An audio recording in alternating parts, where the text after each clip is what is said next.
Nos dice el apóstol San Juan que la palabra era la luz verdadera que ilumina a todo hombre que viene a este mundo, pero que los suyos no la recibieron. ¿Y para ti, la palabra es lámpara para tus pasos?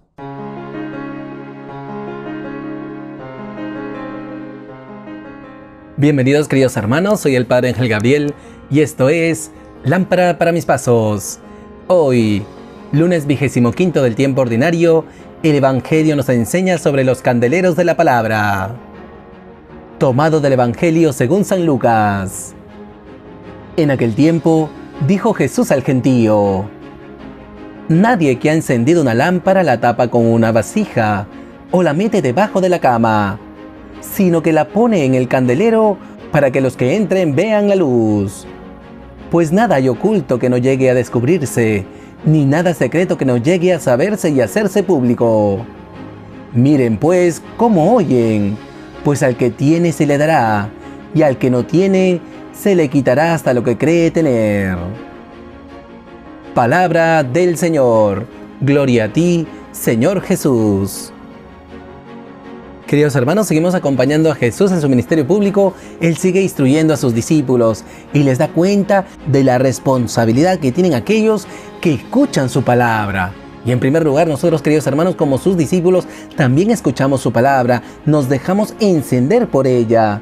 Jesús enciende en nosotros la luz de su palabra para que disipe en nosotros esas tinieblas del pecado y de la ignorancia, para que también demos testimonio de la luz ante los demás. Por eso Jesús nos dice en el Evangelio: nadie que ha encendido una lámpara la tapa con una vasija o la mete debajo de la cama. Jesús nos enciende con su palabra. ¿Para qué? Para dar testimonio de su luz, sino que la pone en el candelero para que los que entren vean la luz. Y por eso, queridos hermanos, tenemos esta misión de ser candeleros de la palabra, nunca mejor dicho. Es decir, nosotros tenemos que evangelizar a tiempo y a destiempo, dar testimonio de la palabra de Dios con nuestras vidas, en todo tiempo y en todo lugar. Por eso es una responsabilidad. Jesús ha encendido en nosotros su luz para disipar en nosotros las tinieblas, pero también para iluminar a los demás, para que todos los que entren en contacto con nosotros vean la luz del mundo que es Cristo.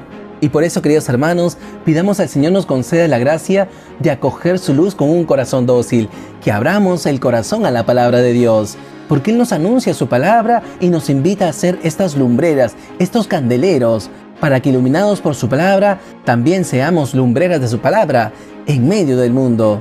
Pues pidamos al Señor nos conceda también esta coherencia, para que testimoniemos su luz, viviendo nuestra fe con alegría. En segundo lugar, queridos hermanos, Jesús sigue insistiendo a sus discípulos de este carácter público de la palabra, pues nada hay oculto que no llegue a descubrirse, ni nada secreto que no llegue a saberse y hacerse público. Y es importante, queridos hermanos, recordar y rescatar este carácter público de la fe. Jesús nos invita a testimoniar con nuestra vida, a no vivir engañados ni dejarse llevar por esos prejuicios que afirman que la fe ha de quedarse en un ámbito privado. Y no es así, queridos hermanos. La fe es personal, el encuentro con Cristo es personal, la iluminación de su palabra es personal.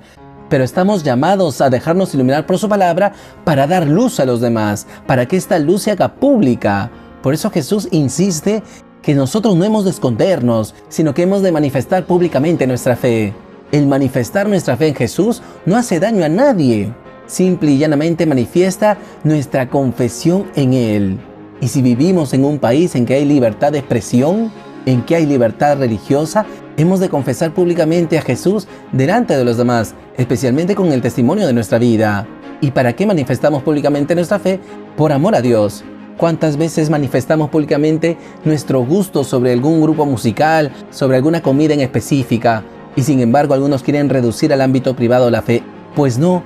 Estamos llamados a confesar nuestra fe públicamente, porque Cristo es mucho más que un grupo musical, porque Cristo es muchísimo más que nuestro plato favorito. Y por eso, queridos hermanos, tengamos esta responsabilidad de confesar nuestra fe, de manifestar el poder transformador de la palabra en cada una de nuestras vidas. Por eso, queridos hermanos, pidamos al Señor nos conceda la gracia de la conversión. Convirtámonos a la luz de la palabra de Jesús, para que así, iluminados con su luz y fortalecidos con su presencia, manifestemos públicamente la fe en Él, con nuestras palabras y con nuestras obras.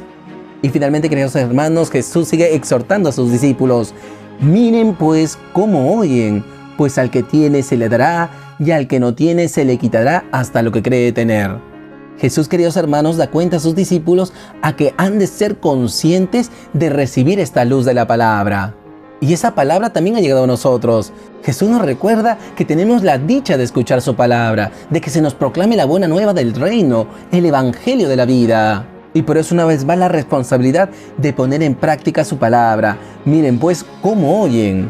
Están recibiendo el mensaje de la salvación, pues al que tiene se le dará. Si somos fieles a su palabra, si guardamos su palabra, si la ponemos en práctica, si obramos la misericordia en el amor a Dios y al prójimo, entonces echaremos raíces y daremos frutos de misericordia en favor de los hermanos. Sin embargo, al que no da frutos de misericordia, se le quitará hasta lo que cree tener, es decir, se le quitará hasta la semilla de la palabra sembrada en su corazón. ¿Por qué? Porque no fructifica. Y con esto Jesús nos enseña qué es la fe verdadera. La fe verdadera no es decir, creo en Dios, no, sino más bien confiar en Dios y poner en práctica su palabra. Las dos cosas van juntas. Por eso Jesús dice, y al que no tiene, al que no da frutos, al que no guarda mi palabra, se le quitará hasta lo que cree tener. Si él cree en mí y cree en mi palabra, pero no la pone en práctica, no tiene la fe verdadera. Por eso, queridos hermanos, pidamos al Señor la gracia de vigilar nuestro corazón para que pongamos en práctica nuestra fe. Que si confesamos a Jesús como nuestro Salvador, guardemos sus mandamientos. Acojamos pues esta exhortación de Jesús que nos advierte por amor, pues Él nos dice que si no guardamos su palabra, si no la ponemos en práctica, entonces no vivimos la fe verdadera en Él. Pues pongamos en práctica su palabra, para que esta palabra eche raíz en nosotros y dé frutos de misericordia en favor de los hermanos. Y por todo ello, queridos hermanos, oremos al Señor. Señor Jesús, te damos gracias por tu palabra, te damos gracias porque nos exhortas a coger tu luz. Te pedimos que escuchando con fe tu palabra, nos dejamos encender por ella. Que tu palabra disipe de nuestros corazones toda tiniebla de pecado, de ignorancia. Y que disipadas nuestras tinieblas, testimoniemos tu luz, viviendo nuestra fe con alegría, sin miedo. En segundo lugar, Jesús, te pedimos nos concedas una sincera conversión a la luz de tu palabra, que siempre confrontemos nuestra vida a la luz de tu palabra, para que viviendo con coherencia nuestra fe, manifestemos públicamente la fe en ti con nuestras palabras y obras. Que no nos engañen, Jesús, que no creamos que la fe se reduce al ámbito privado. No, Jesús, tú nos enseñas que enciendes tu palabra en nosotros para que iluminados por tu palabra seamos candeleros, lumbreras para este mundo, para que todo aquel que se encuentre con nosotros pueda ser iluminado con tu palabra. Y finalmente, Jesús, te pedimos nos concedas ser conscientes de la responsabilidad de escuchar tu palabra, que advirtamos del peligro de no vivir tu palabra, pues manifiesta que no tenemos la fe verdadera en ti. Concédenos, pues, poner en práctica tu palabra para que eche raíz en nosotros y que echando raíz en nosotros fructifique en obras de misericordia en favor de los hermanos. Acreciente nuestro amor a Dios y a los hermanos. Gracias, Jesús. Gloria al Padre, y al Hijo, y al Espíritu Santo, como era en el principio, ahora y siempre, por los siglos de los siglos. Amén.